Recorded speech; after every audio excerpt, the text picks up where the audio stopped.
For decades, Arabia was a country that did not have to work. Oil worked for everyone, the state handed things out, citizens took them, and the world paid. It was a simple arrangement, almost divine. The earth gave gold, and man merely made sure it didn't stop. But when barrels began to lose their value, a system that had seemed eternal suddenly started to shake. And then something appeared that Arabia had never known before. Work. Not physical work, because that had always been done by outsiders. Not work in the sense of duty, because institutions had always taken care of that. But work in the sense of daily effort, responsibility, competition, ideas, something new, something that hadn't existed in Saudi Arabia for generations. All his life, an average Saudi had everything guaranteed: education, healthcare, subsidies, housing, bills, gasoline. Even bread was cheaper than water. Because the state paid. The state sponsored life. And people believed that this was how it had to be. Because this was how it had always been. Now that world is ending. When oil stopped guaranteeing security, the rulers began to talk about productivity. The word sounded exotic, as if it came from a foreign language. Arabia had to learn a new alphabet, the economics of work. Universities started organizing entrepreneurship courses. Hundreds of startups, incubators, and training programs were created. Posters, slogans, and New Generation 2030 campaigns popped up everywhere. But underneath it all, there was fear. Because in a country that never had to work, no one really knows how to do it. In the private sector, the majority of positions are still held by foreigners. Indians, Filipinos, Egyptians, Pakistanis. They are the ones who build, clean, service, repair, deliver, cook. In Saudi cities, half the people you see on the street are not from there. And yet the system rests on them like on a foundation. Without them, everything would grind to a halt. And everyone knows it. But no one says it out loud. The authorities are trying to change this. Saudization programs are supposed to hire local workers into private companies. But it often ends in farce. People show up, sign contracts, and then disappear. On paper, everything is correct. In practice, nothing changes. Because work is not a form. Work is a culture. And you can't build a culture in a decade. For the younger generations, work is a paradox. On the one hand, they want modernity, independence, careers. On the other, they expect stability and guarantees. They want to be entrepreneurs, but they are afraid of risk. They want freedom, but not at the cost of losing privileges. They want to live in a global world, but under local rules. And that is why the system is still stuck in place, between illusion and reality. On the streets of Riyadh and Jeddah, you can see co-working offices with trendy neon signs, startup cafes where young people talk about apps that are going to change the world. But most of those ideas never get past PowerPoint. Because Saudi Arabia is only just learning that an idea is not success. Success is work, and work hurts. The government is introducing reforms, raising taxes, cutting subsidies, encouraging women to enter the labor market. It's a social revolution, but also a cultural shock. Generations raised on easy access to money suddenly have to count every rial. For many, this is humiliating. For others, an awakening. For the first time in its history, the country truly feels the weight of economics. Some cope better, others escape into consumption, tourism, luxury. You can see this particularly clearly in Dubai. Everything there is fast, shiny, available. But behind that facade, there is also exhaustion. It's a world that has to act rich even when it begins to run out of breath. Saudi Arabia is slowly beginning to understand that oil bought it time, but not a future. And that work is not punishment, but rescue. New subjects appear in schools, technology, business, entrepreneurship, leadership, on TV, programs about the successes of local companies, on social media, new heroes, influencers, programmers, startup founders. But in the shadow of these stories still sit the same clerks, checking reports in Excel and pretending that everything is going according to plan. What in Poland, Japan, or Germany is obvious, in Saudi Arabia is only just learning to crawl. A work mentality, the meaning of effort, responsibility for results. These are still foreign concepts. But every revolution begins with a small step. Arabia has just taken it, not because it wanted to, but because it had to. And when the world forgets about oil, in the Middle East, there has always been one thing missing: water. For thousands of years, it was more precious than gold. It decided about life and death, about borders and wars. Once, people followed springs, wells, and oases. Then oil came and everything changed. The world forgot about water because it had fuel. But now history is coming full circle. Oil is losing its value, and water is returning to reclaim the throne. Saudi Arabia, a land of sand and heat, understood that the future will not belong to those who have barrels, but to those who can drink. And that is why it built the largest desalination plants in the world. Gigantic installations that turn the sea into a source of life. Every day they produce billions of liters of water. Each liter, more expensive than milk, more coveted than gasoline. At first glance, it looks like a technological miracle. In reality, it is industrial-scale desperation. The water that the inhabitants of Riyadh or Jeddah drink today comes from an ocean that was never meant to be potable. To make it drinkable, you need enormous amounts of energy, and that energy still comes from oil. A perfect paradox. To drink clean water, you have to burn the very resource that destroys the climate. The system works as long as the barrels keep turning. But any engineer knows that this balance cannot be maintained. The cost of turning water into life is rising faster than the capacity to produce it. Desalination is not magic. It is mathematics that will eventually stop adding up. And then the desert will remind everyone of itself. In the United Arab Emirates, people already talk about a war over water, not in the sense of tanks and bombs, but of contracts, pipelines, and access rights. In the post-oil world, the most important commodity is becoming what for decades was only background: water. The rulers of the Gulf understand this perfectly. That's why they invest in storage technologies, smart irrigation systems, biotechnology, and cloud seeding research. In 2024, the UAE made it rain over the desert. Not with prayer, not with a miracle, but with electricity, using drones that emitted electrical charges to force water particles to collide. The rain fell on Dubai like a show of strength. People took pictures, the government published reports. But behind that demonstration lies a question. Is this still science, or already despair? Water has become the region's new currency. In Arabia, the investments are no longer only in oil and real estate, but in sources. Governments buy stakes in water companies in Europe, Africa, and Australia. They send money where the rivers run, because they know that if the world ever starts trading in water like it traded in oil, they want to be first in line. In the cities of the desert, water is a luxury no one sees. It flows from taps, but each liter costs as much as a cup of coffee in Paris. People drink it without realizing that it is a product, not a gift of nature. That behind every drop there is a factory, noise, emissions, energy. Water is no longer life. Water has become a commodity. Investors in the UAE call it blue gold. Economic reports use terms such as hydrosecurity, aquacapitalism, water futures. It sounds like the language of the future, but it smells of the past. Just as oil once had its empires, so now empires of water are emerging. And whoever controls the source, controls the person. On the streets of Dubai, luxury mineral water is sold at the price of jewelry. On the desert, vertical farms grow lettuce watered by rain that never fell. Labs are designing ocean steam reactors. This is not science fiction. This is everyday life in a world that has forgotten that a well used to be enough. Water is the new oil, but with one difference: it cannot be stored forever. You can buy it, sell it, purify it, but you cannot create it. Water is time, and time is running out. Arabia knows this. That's why it is building its future not on deposits but on reservoirs. On the map of the country, gigantic tanks are appearing that are meant to be the new oil fields. Only instead of black liquid, they will be filled with something transparent.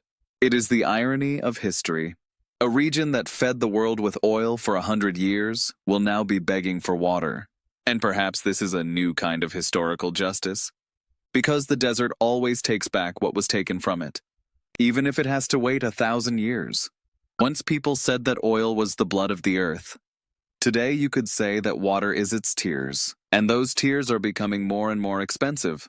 Oil, water, or maybe religion? For centuries, religion was Arabia's greatest wealth.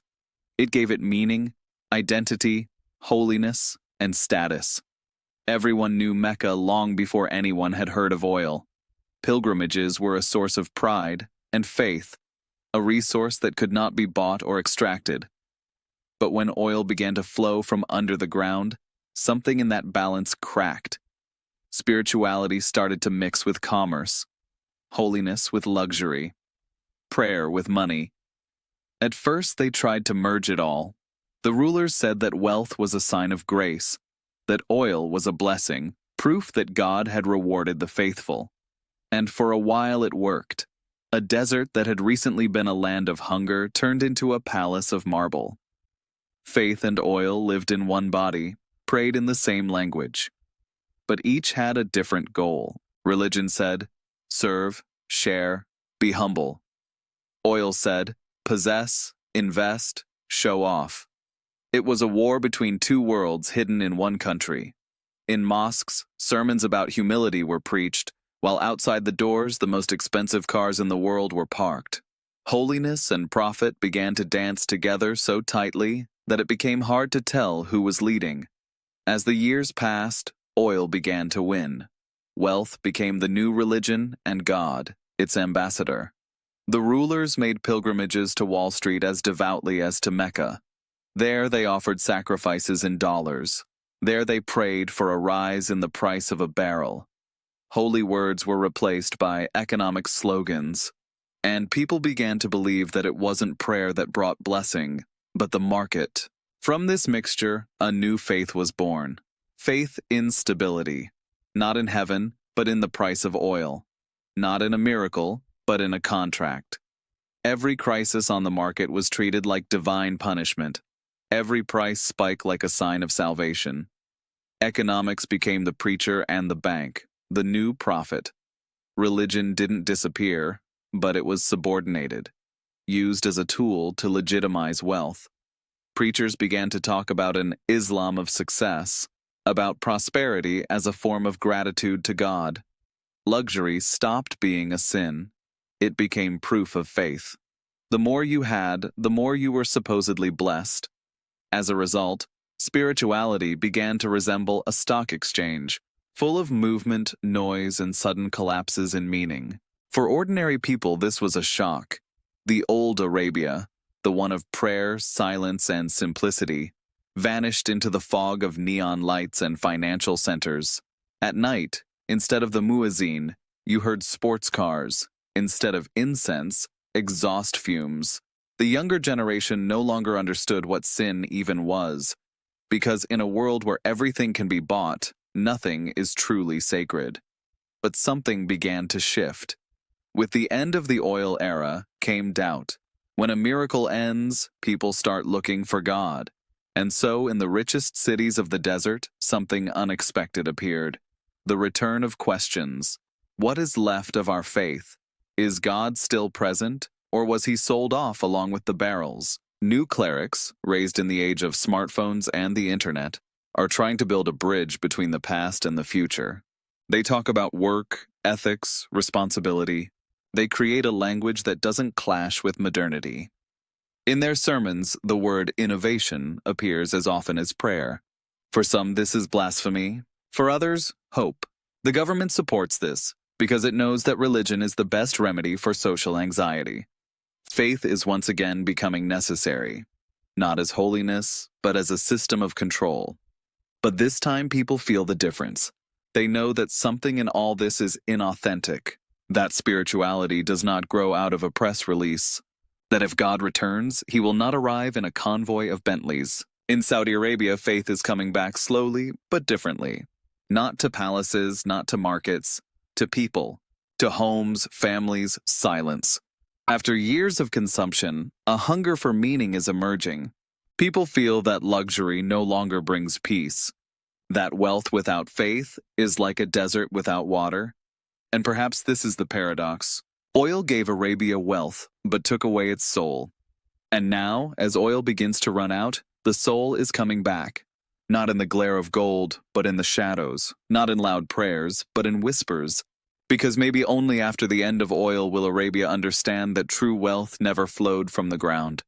It flowed from people. The change is not just about reorganizing labor rules, searching for alternative resources, or returning to religious roots. It is also about combining all these elements into one and adding a new word: zero emissions. Saudi Arabia has announced that it is going green. At conferences, royal advisors talk about climate neutrality, about a future without smoke, about a transformation that will change the face of the desert. The world applauds, cameras flash, and screens fill with logos: green leaves, blue skies, clean suns. But all you have to do is mute the sound and look at the background to see that everything is still burning. Because behind every billboard, behind every promo film, behind every slogan about the future, stands a refinery that has never gone to sleep. Saudi Arabia wants to be seen as a country that has reconciled luxury with ecology. It wants the world to believe that you can have palaces, private jets, air conditioning, and an ocean in the middle of the desert, and still be green. It is an illusion so perfect that sometimes even its authors believe in it. At Expo in Dubai, they showed solar panels that allegedly power the entire city, but no one mentioned that they only work as long as gas-fired power plants hum in the background. The Green Empire is a new version of the miracle myth. Just as oil once made the desert rich, now green energy is supposed to make it clean. Only that instead of exporting barrels, they now export an image. Arabia sells hope, not fuel. And it makes good money on that too. Because in a world drowning in climate crisis, everyone wants to believe that someone has a plan. On the outskirts of Riyadh, solar farms the size of cities are growing. Every panel gleams in the sun like a sign of a new beginning. But right next to them still stand oil wells, old, dirty, necessary. The desert lives in two eras at once: the era of fire and the era of light. On paper, light is winning. In reality, fire still rules. The rulers talk about hydrogen, the green fuel of the future. Laboratories test reactors that are meant to replace barrels. But even this new energy is born from oil. It is oil that pays for research, construction, projects, robotics. The green future is built out of a black past. Without it, there would be neither a plan nor a dream. Dubai boasts that it is a climate-neutral city. At night, it is lit so brightly that you can see it from space. Every hotel has an eco-certificate, every mall its recycling center. But to keep those lights burning, thousands of liters of fuel are burned every day. This is a world that fights smog with perfume. A world that doesn't want to be clean, it wants to look clean. Reports talk of reduced emissions, but no one asks who is measuring those emissions. Because emissions do not disappear. They only disappear from the paperwork. Saudi Arabia moves the dirt to places where no one looks. To Africa, to Asia, to poorer countries. Refineries, mines, factories. Everything that doesn't fit the new image is relocated abroad. The world buys this story because it needs a hero. The West says, look, even Arabia can change. But it's only theater, a green curtain behind which oil keeps burning. Because you cannot build a renewable energy paradise in a place where 50 degrees in the shade makes air conditioning in every room a matter of survival. You cannot have a clean conscience when every drop of water comes from desalination plants that run on gas. The Green Empire exists, but only in brochures and at conferences. On the desert, you can still hear pumps, still smell exhausts, still see flames above the wells. Arabia is trying to live in a future it hasn't yet built. It pretends to have found a new identity, but it still breathes the smoke of the old one. And perhaps here lies the deepest paradox. The cleaner it wants to look, the more it has to pollute so the world will believe it. Because in Saudi Arabia, the future is indeed being built. But it is built the same way as the past, with oil. Only this time, the paint on top is green. Oil created wealth that exceeded imagination. In the desert countries, there is no poverty, but there is no purpose either. Money flows, investments grow, cities glitter, but beneath that shiny surface, there is nothing that truly means anything. Wealth has stopped being a tool. It has become decoration. In Dubai, everything looks like the future, but everything was born out of boredom. Skyscrapers, malls, artificial islands, sail-shaped hotels, all of it is an attempt to fill the silence after the oil miracle. When there is no longer a struggle for survival, no hunger, no poverty, what remains is only a void.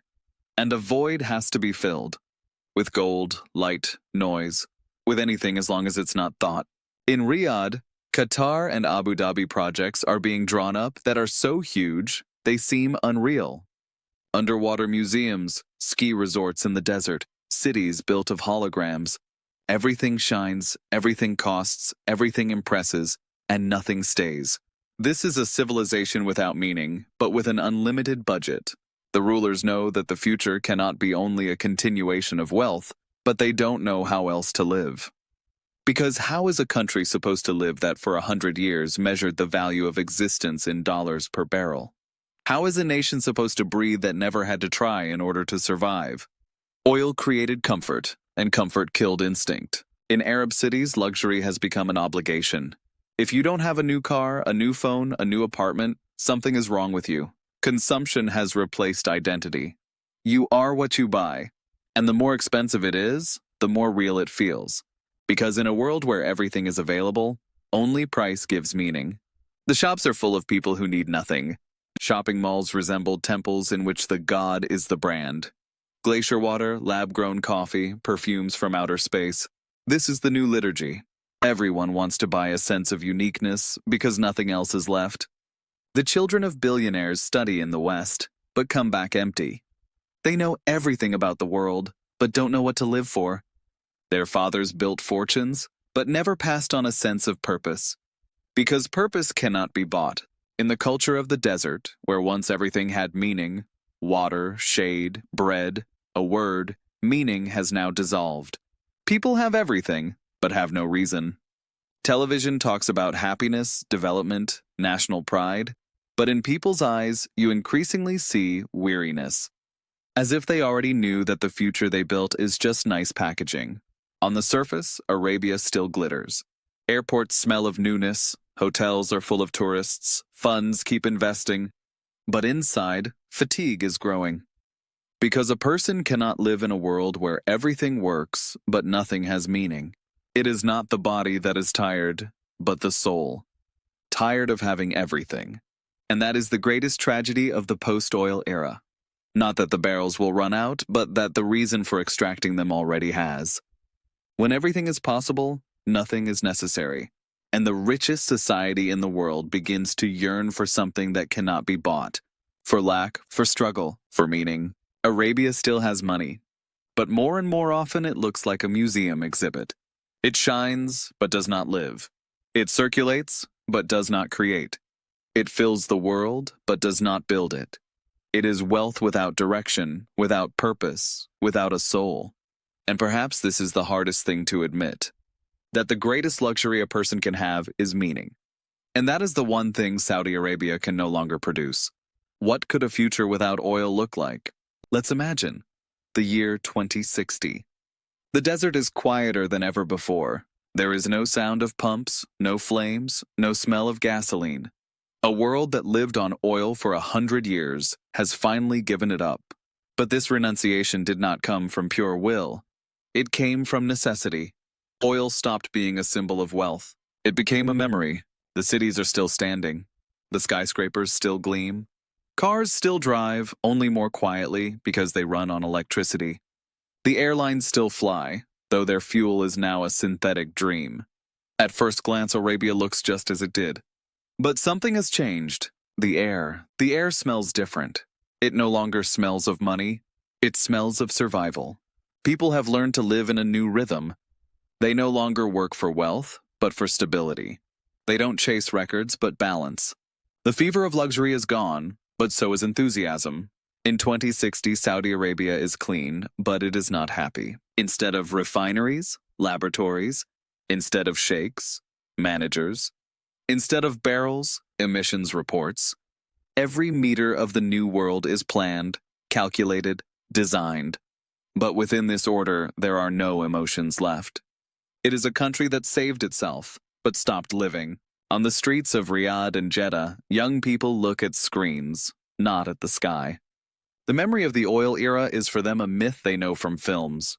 Their grandparents lived in times when money flowed like a river. They live in an age where every drop of water is recorded in a system.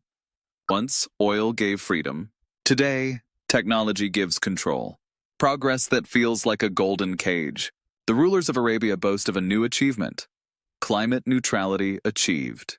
The media show pictures of solar panels, parks, ocean air filters. But beneath this pride lies exhaustion. No one feels like a winner anymore. The age of grand narratives is over.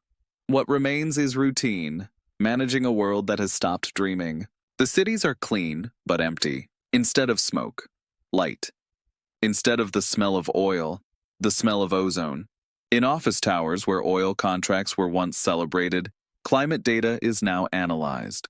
Instead of prayer for rain, prayer for a stable climate. This is the new religion: control.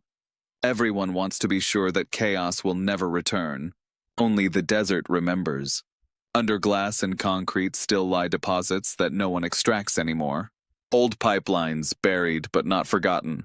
At night, when the wind lifts the sand, you can hear something whispering below, an echo of a world that refuses to fall completely silent. As if the earth itself were trying to remind people that everything they have came from here. The new generation does not know the smell of exhaust fumes. They do not know the sound of pumps, the roar of refineries, the glow of flames on the horizon. But they know different sounds: the soft hum of servers, the breath of machines that filter the air. The world is clean but artificial, sterile, safe, and because of that, a little dead. In 2060, Saudi Arabia breathes different air. But that air is filtered like memory, cleansed of everything dirty, loud, human. It is the air of the future that no longer smells of oil, but no longer smells of life either. And perhaps that is the price of salvation. Because you can build a world without oil, but you cannot build a world without emotion. And when everything becomes perfect, people start longing for imperfection, for chaos, for the smell of gasoline that once meant something was really happening. Saudi Arabia survived. It became clean, predictable, modern. But in the eyes of those who look at its glass and steel, you can see a question no one dares to ask. Was it worth saving ourselves if we lost our soul along the way?